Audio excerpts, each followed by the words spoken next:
Hi అండి. సరస్వతి పుష్కరాలకు సంబంధించి video చూస్తున్నాం కదా. కాళేశ్వరంలో కాళేశ్వర ముక్తేశ్వర స్వామివారి దేవాలయం ఇది. ఇందులో మేము ఇలా దర్శనానికి వెళ్ళాం. అప్పటి వరకు చాలా రష్గా ఉందిట. మధ్యాహ్నం పూట మేము దర్శనానికి వెళ్ళడం వలన, లేకపోతే అప్పటి వరకు రష్ ఉండి లంచ్ టైం కాబట్టు కొంచెం అంటే కొంచెం సడలింపు ఉంది, అంటే రష్కి. ఇదిగో చూసారా, క్యూ లైన్స్ అన్నీ కూడా కొంచెం ఖాళీగా ఉన్నాయి. డైరెక్ట్ దర్శనం అంటే ఎటువంటి విఐపి టికెట్స్ కానీ స్పెషల్ దర్శనాలు కానీ లేవు. డైరెక్ట్గా ఒకటే క్యూ, అందరూ కూడా ఇదే క్యూలో లోపలికి వెళ్ళాలన్నమాట. ఇలాగే అందరం లోపలికి వెళ్ళాం. అక్కడ చిన్న విగ్రహాలు గుడి చుట్టూ ఉన్నాయి. అవన్నీ కూడా నేను వీడియో తీశాను, పోస్ట్ చేస్తాను. అంటే దుర్గాదేవి, విఘ్నేశ్వరుడు, మత్స్యావతారం, విష్ణుమూర్తి, హనుమంతుడు, ఇలా రకరకాల విగ్రహాలన్నమాట. అవన్నీ చూసుకుంటూ దర్శనం చేసుకుని వీడియో తీసుకుంటూ అలా ఓసారి ప్రదక్షిణం చేసి లోపలికి వెళ్ళాం. చూస్తున్నారు కదా, దేవాలయం ప్రాంగణం లోపలన్నమాట ఇదంతా కూడా. లోపలికి వెళ్ళిన తరువాత ఆలయం చుట్టూ ఓ ప్రదక్షిణ చేయాల్సి రావడం. అంటే పుష్కరాలకు సంబంధించి ఏర్పాట్లు ఎలా చేశారో ఏమో కానీ, చుట్టూ ప్రదక్షిణం చేసేటప్పుడు ఇలా చుట్టూ ఉంచిన విగ్రహాలకు దండం పెట్టుకుంటూ ఇలా వెళ్ళామండి. లోపలికి వెళితే అక్కడ ముక్తీశ్వరుడు, కాళేశ్వరుడు చాలా అద్భుతంగా కనిపించారు. కాకపోతే వీడియో తీయకూడదు కదా గర్భగుడిలో ఉన్న విగ్రహాలను, అందుకే అవి వీడియో తీయలేదు. ఈ చుట్టూ ఉన్న అన్ని విగ్రహాలను వీడియో తీసుకోవచ్చు, తీశాను. గర్భగుడి దర్శనానంతరం బయటకు వచ్చి అమ్మవారి దర్శనం కూడా చేసుకున్నాం. ఆ తర్వాత దశావతారాలు, ఇదే దశావతారాల విగ్రహం.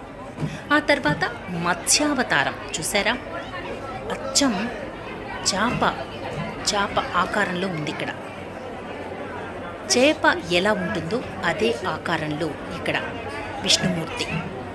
ఇలా దర్శనం చేసుకుని దర్శనాలన్నీ పూర్తయిన తరువాత బయటకు వచ్చి అక్కడి నుంచి మళ్ళీ వేట. ఎక్కడికనుకుంటున్నారు? పార్కింగ్ దగ్గరకు ఎలా వెళ్ళాలి అని.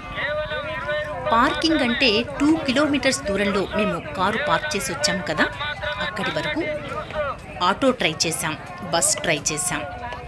ఏవి అందేలా లేవు, హెవీ రష్ అన్నమాట. సో వాకింగ్ బాగా అలవాటు ఉన్న వాళ్ళమే కదా, నడుచుకుంటూ వెళ్ళిపోయాం అక్కడికి. కానీ ఈరోజు సండే అవ్వడం వలన విపరీతమైన రష్ ఉందిట.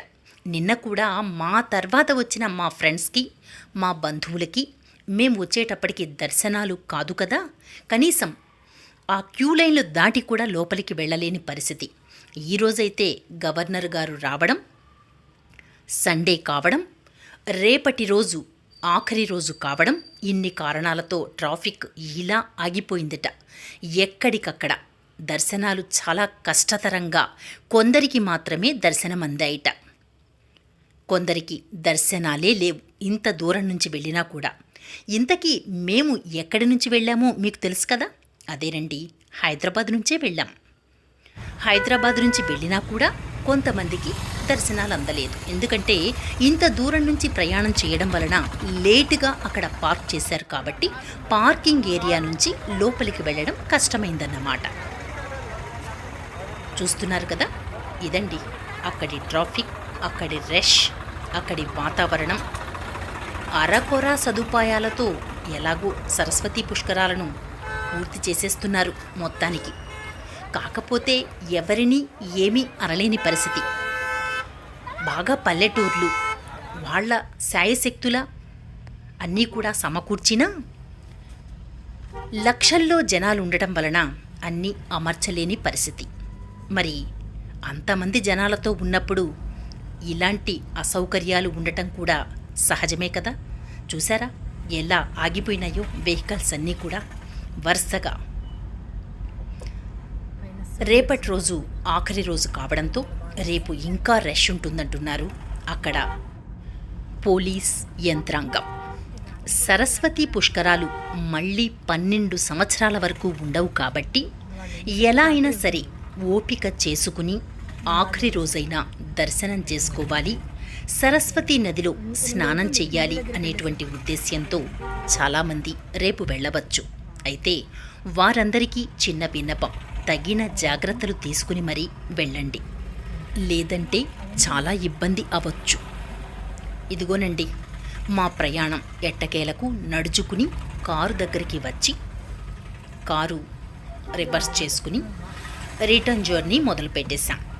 సూర్యాస్తమయం అవుతూ ఉండగా మొత్తానికి ఆ ఏరియా నుంచి కొంచెం కొంచెంగా బయటకు వచ్చి ఇదిగో ఇలా ఎక్కడ వర్షం కానీ ఎండ కానీ మమ్మల్ని ఇబ్బంది పెట్టలేదండి. హాయిగా వెళ్ళాం, హాయిగా వచ్చాం. అర్ధరాత్రి లేచి రెడీ అవ్వడం వలన ఏమో తెలీదు కానీ వచ్చేటప్పుడు అందరూ హాయిగా నిద్రపోయినారు. డ్రైవింగ్ సీట్లో ఉన్నవారు నిద్రపోలేరు కాబట్టి ఆల్టర్నేటివ్ డ్రైవర్ మారుతూ మాలో మేమే డ్రైవ్ చేసుకుంటూ అర్ధరాత్రి 12 గంటలకు ఇంటికి చేరాం. ఒక సంతృప్తితో అమ్మయ్య, ఈసారికి సరస్వతి పుష్కరాలకు మనము వెళ్ళొచ్చాం, వచ్చేసారి అంటే 12 సంవత్సరాల తర్వాత మాట కదా, అప్పటి సంగతి ఎలా ఉంటుందో ఈసారికి వెళ్ళొచ్చాము అనేటువంటి తృప్తితో ఇంటికి చేరుకున్నామండి. అది మా సరస్వతి పుష్కరాల ప్రయాణం.